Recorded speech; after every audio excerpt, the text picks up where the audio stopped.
Même une émission de divertissement est devenue symptomatique d'une époque que l'on ne veut pas, parce que j'en ai assez de voir toujours les mêmes choses. Alors Star Academy, qu'importe la qualité de l'émission, c'est pas ça la question. La question ici est bien, une fois de plus encore, le talent, l'antiracisme soi-disant qui fait genre sur beaucoup de choses.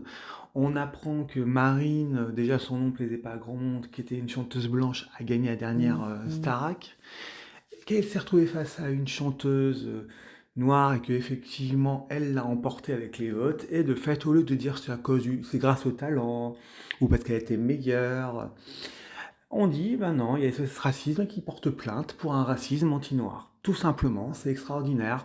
On peut même plus passer du divertissement tranquille, s'amuser, avoir un vote en pleine conscience sans qu'on attaque le racisme et autres, alors que c'est en plus elle qui a subi des attaques racistes, sale blanche et autres joyeusetés de ce genre. Donc bien encore, on va encore inverser les valeurs et dire toujours que le racisme est toujours là. C'est toujours la même chose. C'est comme le film Toute pour une qui est sorti. C'est à cause des méchants racistes qui ne veulent pas voir le film. On a dit que c'était un film pourri. Je ne reviendrai pas sur les vidéos précédentes. On a déjà dit que c'était un film pourri. Mais voilà. Là, on a Starac, pareil. La chanteuse, vraisemblablement, avait moins de talent que l'autre ou était moins appréciée. Elle l'emporte, mais elle a le malheur d'être blanche, c'est pareil. Cela ne me surprend pas, puisque je pense que ça aurait été exactement la même chose pendant les Miss France. Ça a rassuré les femmes d'un certain âge de voter pour la dernière, et effectivement, il fallait voter pour la une femme noire la plus âgée, parce que ça faisait plaisir, ça rassurait certaines femmes. Donc là, une fouille de plus. Par contre, là, pas un mot d'antiracisme ou autre, puisque c'est elle qui l'a emporté. Dans les films, on sait très bien qui va être le méchant et qui va être le héros maintenant sur les Netflix et autres Prime Video. Bon, en fait, il y a plus rien de sympathique, il n'y a plus de surprise. Il y a tout le temps ce combat ou ce faux combat pour se donner bonne figure, parce que bien évidemment, nous faisons partie du camp du mal.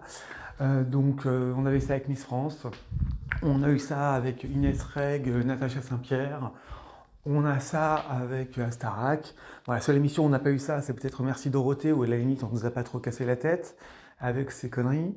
Mais c'est vrai qu'à un moment, il faut vraiment arrêter de toujours être dans le binaire. Et non, ce n'est pas de la récupération, une fois de plus. Ce n'est pas la récupération, c'est un constat.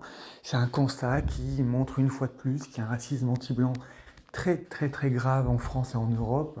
Là, quand on voit ce qui se passe à Vienne, où effectivement la saison des bals est attaquée par l'État islamique, j'imagine qu'il en est de même en France pour les cours dans le salon, le rock'n'roll ou autre, où on va nous dire que c'est trop blanc comme activité.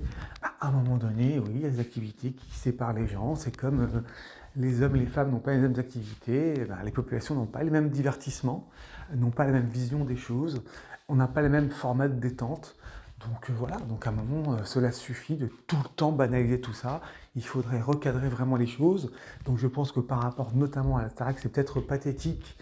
La politique n'a pas à intervenir à ce niveau-là, mais au vu du racisme anti-blanc et du harcèlement qu'a subi Marine, il faudrait une intervention.